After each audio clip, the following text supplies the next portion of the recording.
Peace. Peace, world. Peace. I haven't been posting much. I got a lot of subscribers though, so I feel like I gotta speak up a little bit because there's a lot of things going on right now, and the world is just so much chaos, and nobody knows what's going on. I had a touching conversation with a coworker of mine at work last night, and I just thought it, was something. With the way he responded, I just, it was heavy on my heart to, just, get a little message out about the context of this conversation that we had. So I would say this person was, Caucasian, and we was, touching base on a sensitive topic with, open understanding and understandings of the, each other's aspect of of the whole, big picture of things. So I'm 35. He's about, I think he said he was 27. So he was humble to, the few things that I knew that he didn't, that that I shared with him. But anyway, we landed on a little bit of politics, and I had, again, a touchy subject. So anyway, it went into the direction of, where do we go from here, because everything is just so,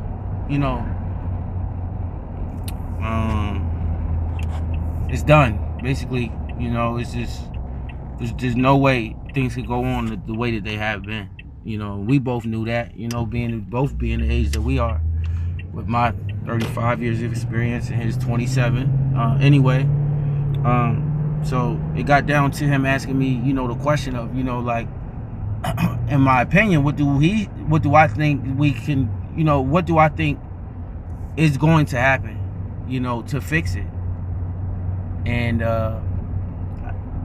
being as though we got that far into the conversation, without headbutting at all, and just total understanding for what, again, what each other's,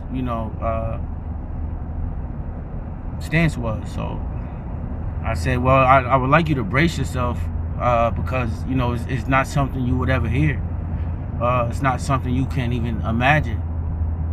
But the truth has to be put out, which it has been, for the last few years, ever since the 6th trumpet sounded. We on our way to the 7th trumpet, and but I told him that he might not like what I had to say, just him being who he is and me being who I am. So I told him, well, there's only one way to fix it, because at this point, he wasn't aware that World War III has already started, and I told him that, I believe that it has, on from an economic standpoint, with the sanctions and things of that nature going on. It's like an economic war, that's and also being used to start a civil one. I hope I said that in the right context. And that civil war, can be as closely civil to the ones in your home on a domestic standpoint, on a domestic aspect, because he said he's coming back to divide, not to unite.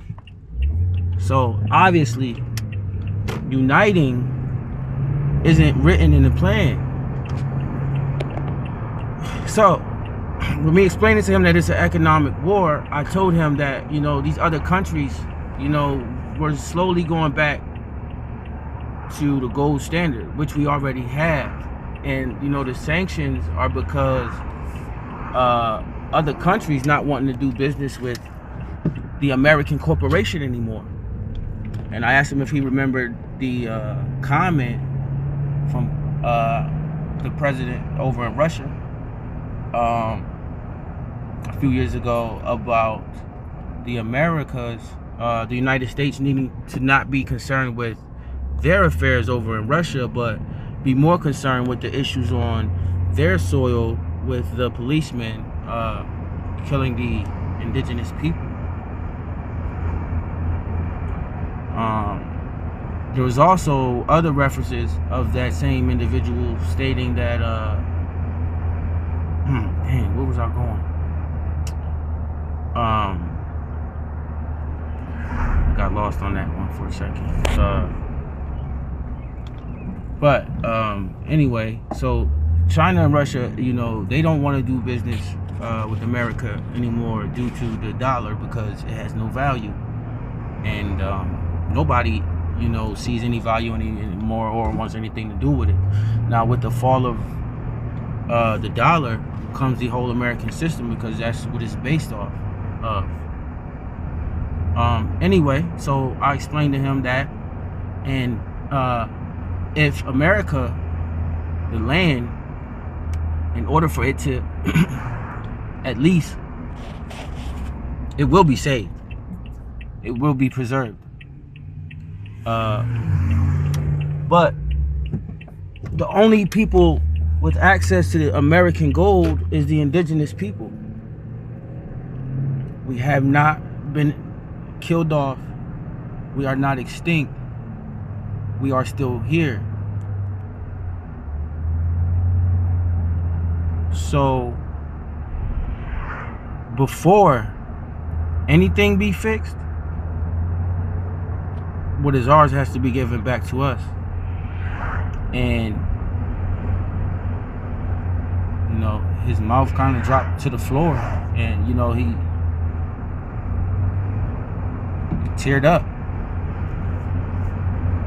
You know, as I kept explaining and going on, you know, trying to get him to see, hey, like, ain't no way in hell that happened.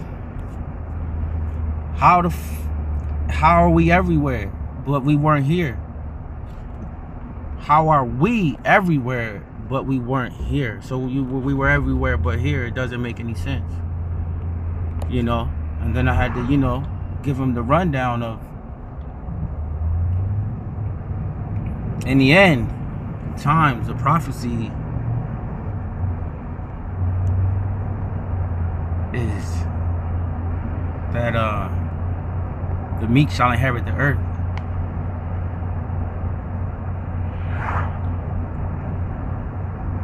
Nobody has our story. Nobody has our gene. Nobody has our bloodline. He's coming back for his children, and he's giving them back what's theirs. So whether you think it be a deity or entity or energy, it's gonna happen either way, because if we don't get it in order, then those foreign nations that need our resources, they are on their way here, and they're coming back to